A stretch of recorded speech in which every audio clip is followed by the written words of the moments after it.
2021 সাল থেকে জাতীয় স্টেডিয়ামের সংস্কার কাজ শুরু হওয়া থেকে এখন পর্যন্ত যুব এবং ক্রীড়া মন্ত্রণালয়ের দায়িত্বে এসেছেন 3 কর্তা। দ্রুত সময়ের মধ্যে সংস্কার কাজ শেষ করার প্রতিশ্রুতিও দিয়েছেন বহুবার। তবে এর মধ্যে দুজন বিদায় নিলেও এখনও পুরোপুরিভাবে কাজ শেষ করা যায়নি। এমনকি রাজনৈতিক পট পরিবর্তনের পর ক্রীড়া উপদেষ্টার তত্ত্বাবধানেও পুরোদমে খুলে দেওয়া যায়নি স্টেডিয়ামটির গেট।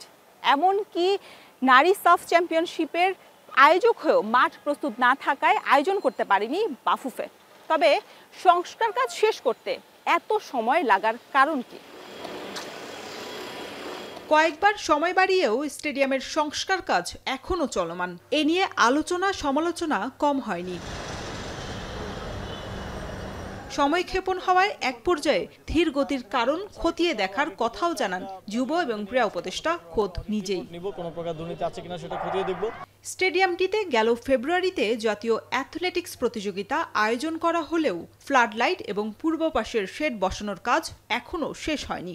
এর মধ্যে বারংবার সময় বাড়িয়ে বাফুফেকেও মাঠ বুঝিয়ে দিতে ব্যর্থ এনএসসি। মূলত 2021 সালে স্টেডিয়ামটির সংস্কার শুরু হলেও 2019 সাল থেকে কাগজ চালাচালির মধ্য দিয়ে শুধু সময় গড়িয়েছে, কিন্তু কাজের কাজ কিছুই হয়নি।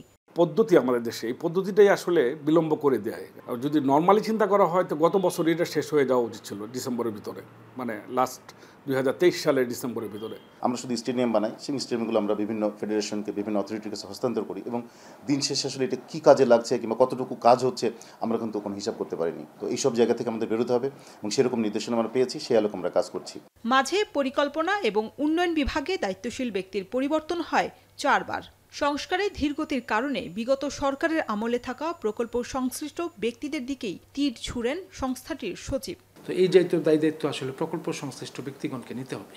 এখন সময় এসেছে, এই জাতীয় নির্দিষ্ট সময়ের মধ্যে যদি আমরা এই কাজগুলি না করি, প্রকৃত অর্থে কিন্তু রাষ্ট্রের অপচয়, প্রকৃত অর্থে মন্ত্রণালয়ের অপচয়, প্রকৃত অর্থ কিন্তু জনগণের করের অর্থের অপচয়।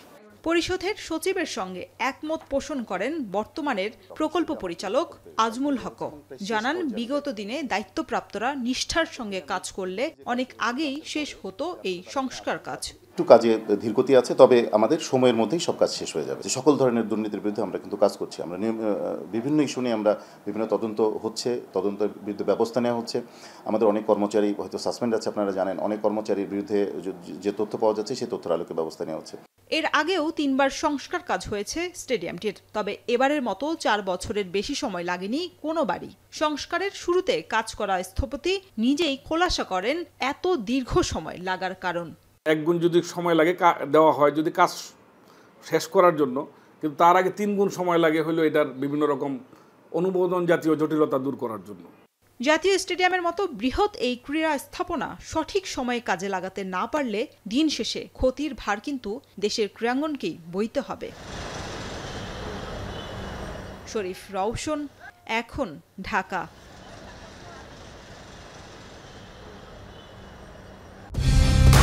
কালার এক্সপার্ট, জর্জ স্যাপ এবং মাইল্ড অন হ্যান্ডস টেকনোলজি সমৃদ্ধ অরিক্স ক্রিস্টাল ওয়াশ আপনার লন্ড্রি এক্সপার্ট।